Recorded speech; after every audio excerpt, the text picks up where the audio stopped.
Hello and welcome to the Justice Factor. How is South Africa doing? As 2013 winds down to a close, we decided to speak to some eminent and independent voices about where they see South Africa after 19 years of democracy. One of the great minds of South Africa is Professor Zakes Mda. Mda is a renowned author, playwright, artist and intellectual.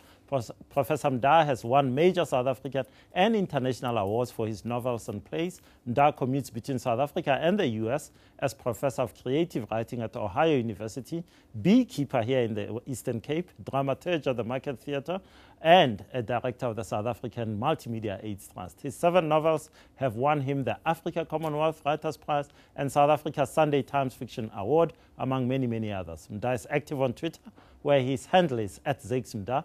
We went to visit him at Stellenbosch University, where he was researching and finishing off a novel. I began by asking him why, in his latest novel, The Sculptors of Mapungubwe, he chose to set the events 1,000 years ago. Professor Mda, thanks so much for allowing us to speak to you. I have to tell you, I'm loving your book. I just started reading it last night, and I haven't stopped. I'm nearly finished. And it's interesting for me that this book and the other one that I really loved of yours, The Heart of Redness, are historical novels. Why history? Why did you choose this route? Well, Justice, I'm glad that you are enjoying it. I write historical novels a lot of the times, not all the times, because some of my novels are very contemporary. But I think I'm in love with history. I'm in love with the past, with memory. Mostly because I discovered that, in fact, the past is always a strong presence in our present. And it is from the past, in fact, that we learn to get to grips with the present. We were shaped by the past, you see, in order then to move forward to the future. But even more than that, through the writings that I've done, I also discovered that, in fact, the past is something that only exists in the present, because it is something that is shaped by us. You see, we were not there when these things were happening. So we always create our past. And all the time, when we create this past, we create it in order to palliate the present.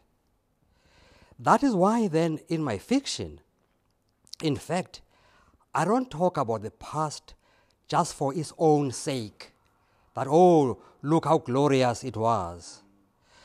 I talk about the past to comment on the present. It's interesting that, because I was struck by the 2 protagonists in this book, the fact that Chata and Rendani are both sculptors, artists, but their work is very different. What contemporary lessons can we take from that? I'm interested in you saying, we do things to palliate the present.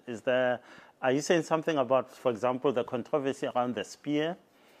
It's quite possible, although, of course, when I wrote this novel, it was long before the spear. But it does comment on the spear. It does comment on many other issues that we grapple with today.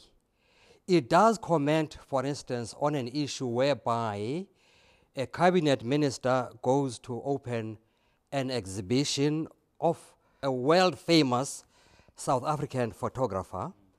And when she gets there, she finds that it is the kind of art that she personally does not like.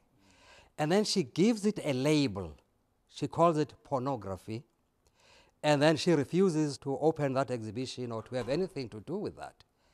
Events like those, of course, are reflected, in the conflict between the 2 brothers that you talk about, Chata and Rendani.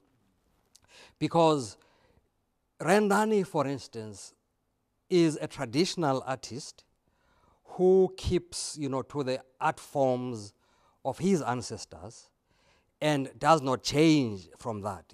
He does things according to what the system as we used to call it during our days, Yes. expect him to do, you see, art that glorifies, the state, that glorifies the king, that, works towards social cohesion and nation building and so on.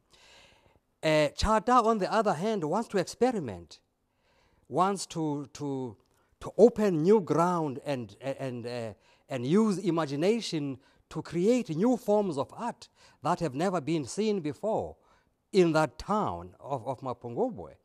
And then, of course, that causes a great conflict, because he's disturbing, the stability of the state through his art when he does that sort of thing. I'm interested in your mentioning that minister who was the Arts and Culture Minister, yes, who termed these photographs pornography because they depicted women in embrace. In embrace. Now, in your book, you talk about a charter, for example, traveling further north of Mapungubwe and saying where I was and where I fought in wars with other people, yes. Homosexual sex, for example, was something that, yes. that is part of what we are. Definitely. And all these things that I write about here are based on very serious research, you see. In other words, when I write about the culture of Mapungubwe, I do not invent anything in as far as the culture is concerned. The story, of course, is fiction. In other words, Rendani and Chata and Marubini and all those people are fictional characters.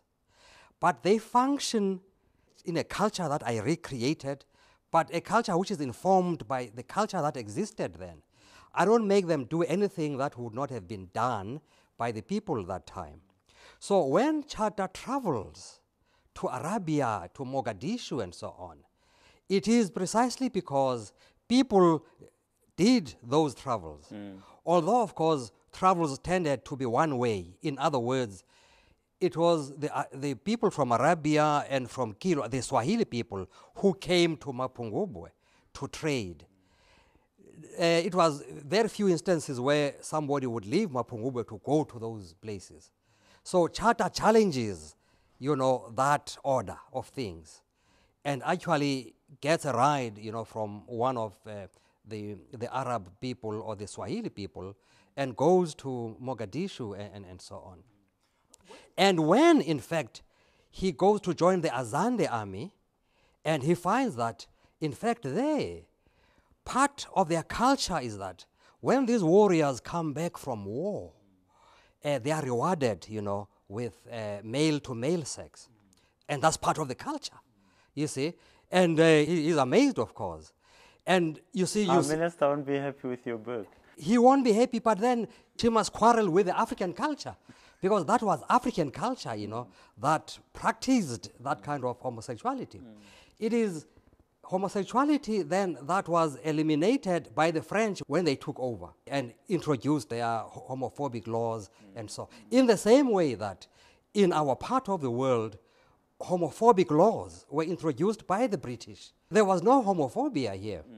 In fact, amongst some of our priests, our shamans, our inyangas, you see, certain orders of those inyangas, practiced homosexuality because same-sex sex was sacred and was reserved only for them, of course, and not for the ordinary people.